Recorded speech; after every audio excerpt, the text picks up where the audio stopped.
The Apocrypha, Epistle of Jeremiah, chapter 6. A copy of an epistle which Jeremy sent unto them which were to be led captives into Babylon by the king of the Babylonians, to certify them as it was commanded him of God. Because of the sins which ye have committed before God, ye shall be led away captives into Babylon by Nebuchadnezzar king of the Babylonians. So when ye be come unto Babylon, ye shall remain there many years, and for a long season, namely 7 generations.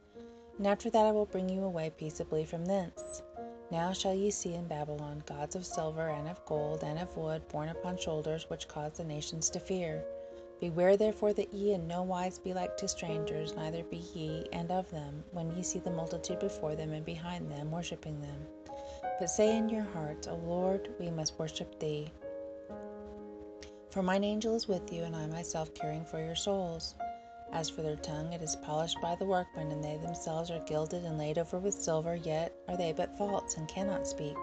And taking gold as it were for a virgin that loveth to go gay, they make crowns for the heads of their gods. Sometimes also the priests convey from their gods gold and silver, and bestow it upon themselves. Yea, they will give thereof to the common harlots, and deck them as men with garments, being gods of silver, and gods of gold and wood. Yet cannot these gods save themselves from rust and moth, though they be covered with purple raiment. They wipe their faces because of the dust of the temple, when there is much upon them.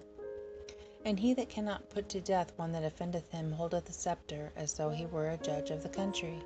He hath also in his right hand a dagger and an axe, but cannot deliver himself from war and thieves. Whereby they are known not to be gods, therefore fear them not. For like as a vessel that a man useth is nothing worth when it is broken, even so it is with their gods when they be set up in the temple. Their eyes be full of dust through the feet of them that come in. And as the doors are made sure on every side upon him that offendeth the king, as being committed to suffer death, even so the priests make fast their temples with doors, with locks and bars, lest their gods be spoiled with robbers. They light them candles, yea, more than for themselves, whereof they cannot see one. They are as one of the beams of the temple, yet they say their hearts are gnawed upon by things creeping out of the earth. And when they eat them in their clothes, they feel it not. Their faces are blacked through the smoke that cometh out of the temple. Upon their bodies and heads sit bats, swallows, and birds, and the cats also. By this ye may know that they are no gods, therefore fear them not. Notwithstanding the gold that is about them to make them beautiful, except they wipe off the rust, they will not shine, for neither when they were molten did they feel it. The things wherein there is no breath are bought for a most high price. They are borne upon shoulders, having no feet, whereby they declare unto men that they be nothing worth. They also that serve them are ashamed, for if they fall to the ground at any time, they cannot rise up again of themselves. Neither, if one set them upright, can they move of themselves. Neither, if they be bowed down, can they make themselves straight. But they set gifts before them, as unto dead men. As for the things that are sacrificed unto them, their priests sell and abuse. In like manner their wives lay up part thereof in salt. But unto the poor and impotent they give nothing of it. Menstruous women and women in childbed eat their sacrifices. By these things ye may know that they are no gods. Fear them not. For how can they be called gods? Because women set meat before the gods of silver, gold, and wood.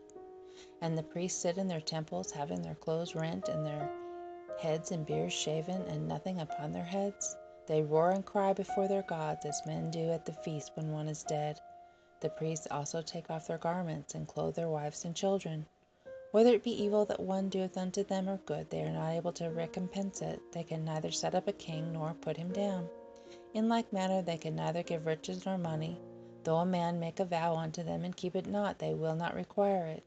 They can save no man from death, neither deliver the weak from the mighty. They cannot restore a blind man to his sight, nor help any man in his distress. They can shew no mercy to the widow, nor do good to the fatherless.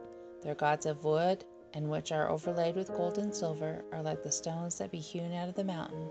They that worship them shall be confounded. How should a man then think and say that they are gods, even when the Chaldeans themselves dishonor them? Who, if they see one dumb that cannot speak, they bring him and entreat Bel that he may speak, as though he were able to understand. Yet they cannot understand this themselves, and leave them, for they have no knowledge. The women also with cords about them, sitting in the ways, burn brand for perfume.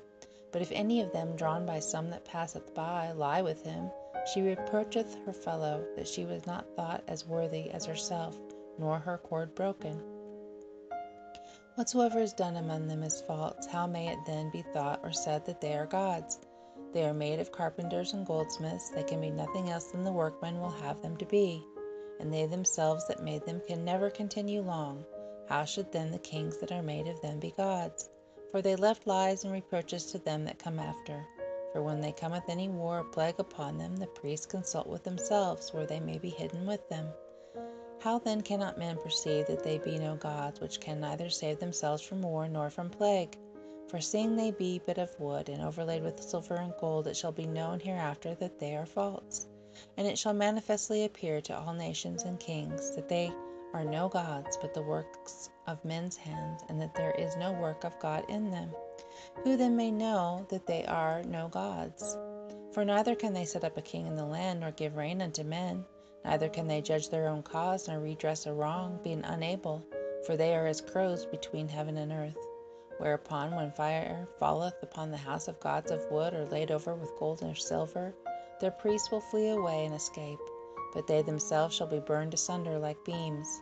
Moreover, they cannot withstand any king or enemies. How can it then be thought or said that they be gods? Neither are those gods of wood and laid over with silver or gold able to escape either from thieves or robbers, whose gold and silver and garments wherewith they are clothed, that they are strong take and go away withal. Neither are they able to help themselves. Therefore it is better to be a king that sheweth his power, or else a profitable vessel in a house, which the owner shall have use of, than such false gods, or to be a door in a house, to keep such things therein, than such false gods, or a pillar of wood in a palace, than such false gods. For sun, moon, and stars, being bright and sent to do their offices, are obedient. In like manner the lightning, when it breaketh forth, is easy to be seen, and after the same manner the wind bloweth in every country. And when God commandeth the clouds to go over the whole world, they do as they are bidden. And the fire sent from above to consume hills and woods doeth as it is commanded. But these are like unto them neither in shew nor power. Wherefore it is neither to be supposed nor said that they are gods, seeing they are able neither to judge causes nor to do good unto men. Knowing therefore that they are no gods, fear them not, for they can neither curse nor bless kings, neither can they shew signs in the heavens among the heathen, nor shine as the sun, nor give light as the moon. The beasts are better than they, for they can get under a cover and help themselves. It is then by no means manifest unto us that they are gods, therefore fear them not. For as a scarecrow in a garden of cucumbers keepeth nothing, so are their gods of wood, and laid over with silver and gold. And likewise their gods of wood, and laid over with silver and gold, are like to a white thorn in an orchard, that every bird sitteth upon, as also to a dead body that is east into the dark. And ye shall know them to be no gods by the bright purple that rotteth upon them. And they themselves afterward shall be eaten, and shall be a reproach in the country. Better therefore is the just man that hath none idols, for he shall be far from reproach.